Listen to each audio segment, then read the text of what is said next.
we're going to talk about this roadmap for a second here. A lot of people have been kind of questioning if BioWare can produce the content that this game kind of needs to survive as a games as a service game, especially in this climate where, you know, Fortnite and Apex Legends are super popular, and they're not RPGs, and then you have Destiny and The Division kind of doing similar things. So we're gonna take a look at this. This is from Game Informer. BioWare lays out 90-day roadmap for Anthem. BioWare has put their 90-day plan for Anthem, showing where they hope and expect to take the loot shooter game as a service in the next 3 months, now that it's finally released. The studio outlines everything from fixed optimization to new quests and items for you to grab. In a blog aptly titled, Our Live Service Begins, Anthem head of live service Chad Robertson walks players through what they can expect from the near future of BioWare's newest game. Quote, I look at today from two perspectives. As a gamer, I'm excited by what we've created with Anthem and the promise it carries for a long future behind the game's lush world, immersive lore, rich characters, and core gameplay. As a developer, I know we've worked hard to strike a balance with engaging BioWare story combined with a fun action gameplay and multiplayer progression. I also know how much more we want to bring to the game. Robertson emphasizes the launch day is just the beginning for the game, and they plan to keep plugging away at it to realize their vision of the game over time. So there's a link to the 90-day roadmap, which will load any minute now. Any minute now. There it is. So we talked about Act 1 on the last episode that, they kind of laid out Act 1, which is Echoes of Reality.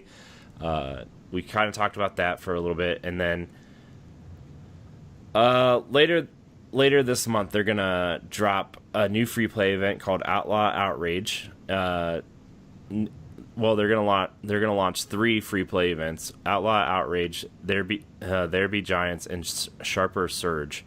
And then it goes on with 7 new events in March, and then 14 new events in April, and then the big Cataclysm, which includes new missions, new story missions, new free play events, and new rewards. So they have a map lined up through May, and then April looks to be the biggest drop. So there's expanded progression, including a mastery system for weapons, which is probably similar to the Masterworks weapons for Destiny. New rewards, new free play events, about 10 new free play events or so.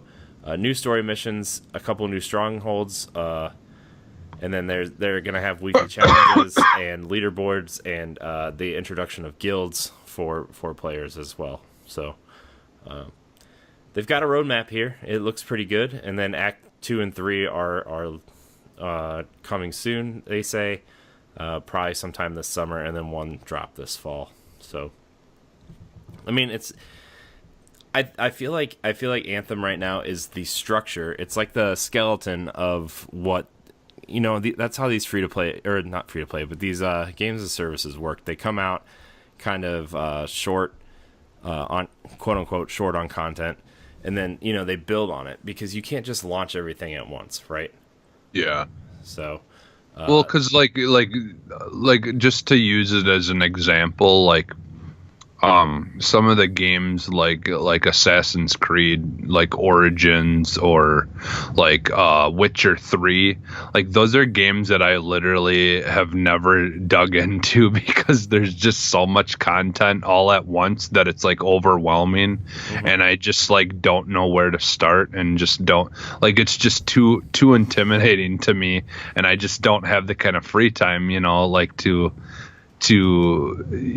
get into that stuff. And so it's like I actually prefer just like kind of slowly easing into stuff, and and I can just kind of work at my own pace, and then if new stuff comes out later, that gives me something to look forward to later. I don't have to try to rush and do everything all at once.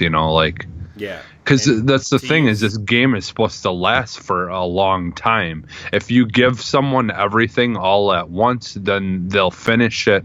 Some people will just nonstop finish stuff until it's done, and then what do? You've finished everything, and plus, then like plus, I think a lot of the people that, quote unquote, eat up all the content right at launch are yeah, people who like can't, like, they don't have, well, I don't want to say they don't have lives because that's not true, but like we have families and jobs and responsibilities, so we only have 2 or 3 hours to play games max, maybe before or after work, when kids go to sleep, that kind of thing, and like I'm not gonna chew through all this Anthem content in a weekend, like some people have.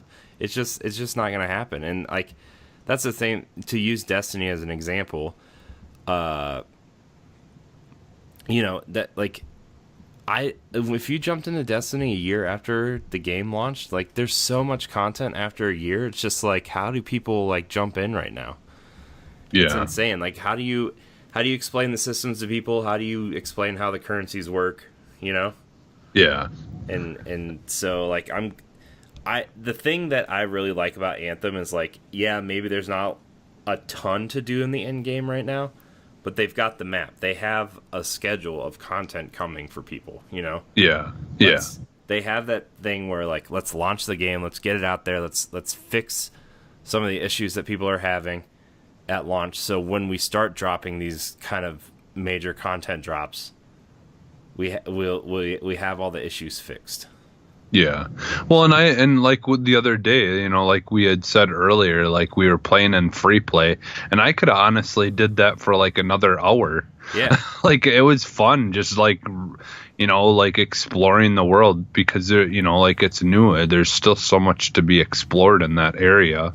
Yeah. And there's, and it's like you can kind of just find random, chests with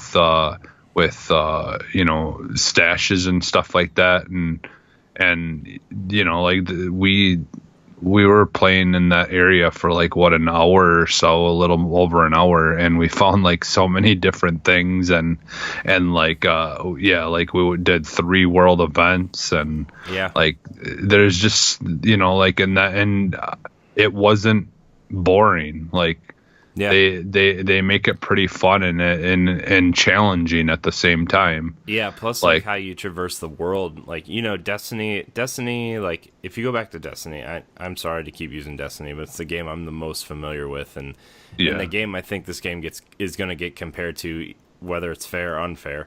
Like Destiny is such a flat world compared to this, just because Destiny the most traversal you have is like a double jump and a sprint, right? And in this game, like you're literally flying, and so they had to think about how do you build this world vertically as opposed to creating nooks and crannies, and on one level you have them on multiple levels, and that's what makes the world interesting. How many places did we go that were either down in ravines yesterday or high in like these like tunnels or underwater? Yeah, like you would fly through this tunnel through a waterfall, and there'd just be like a shanty town that you would find stuff in on the other side, or that those barracks that we fought those monsters in, like during the third world event when we were trying to collect the pieces of whatever, we were trying to find pieces of things, and these monsters came out of nowhere, and we were fighting in this like small town. Like that's cool stuff. That's really interesting and cool dynamic world, Well, and just the world, like the way it looks in general, is probably one of the coolest looking worlds that I've played video games in, period. Yeah. Like I just love that world that you're in, and like the lush like forests, or like like not forests, but like the like plants and like all the different things, and the just the random like waterfalls where there's like little ravines of water and streams and stuff running through things, and there's just so much going on in that world, and it's just Like you could like literally go through an area probably like multiple times and still not see everything that's there. Yeah. You know, it's just so crazy how well they really built that world. And I think honestly that's probably what took them so long making this game. Yeah. Is just how well that world was created. Like they really took the time to put as much detail into every little thing that you can possibly look at or run into or find in that level, in that world, that I could see that taking a real long time to make, you know? Yeah. So, you know, it's, yeah, like I don't see, I think I could play, you know, things over and over and over again in that game and just never get sick of it, because it's just there's so much detail and just so many things that are, you know, there to find and to see and stuff. So, yeah, I mean, time will tell, but like for now, it's just like, it just blows my mind, you know, flying through the world. Yeah. There's just so much stuff to look at. Yeah, I know. It's an incredibly detailed world. I want to spend a lot more time with this game and really dig into it, because like I feel like within the story you're going to go even more interesting places, because those first like 3 or 4 missions, you know, are super interesting. You know, you especially setting up the story of who your freelancer is and everything, like that was super interesting. And yeah, I want to experience this story, because I mean, I'm a huge BioWare fan. I love Mass Effect, KOTOR, Jade Empire. I know that wasn't really BioWare proper, but like the the Baldur's Gate Dark Alliance games on GameCube, like I really liked playing those. And you know, I wasn't a huge PC gamer back then, but like I know Baldur's Gate is BioWare, so like, you know, I don't know. I don't really know how to say this. Like, I'm intrigued on what Anthem's story is, how it's going to finish out. yeah, Just because, like, this is something that hasn't really been attempted before in terms of the games as a service thing, where, like, you know, this is they're trying to merge that good single player story into a multiplayer game, and it's never really been attempted. I mean, it's been attempted before, but it has never been done super well. yeah, Even in something like Destiny, like that story is like, the lore in Destiny is awesome, but the stories they're telling in that game are basically a joke. I couldn't even tell you really what's happening in Destiny. You know, like I look stuff up all the time and read it, and then I could tell you what's happening. But just by playing the game, I could not tell you what's happening in Destiny. yeah.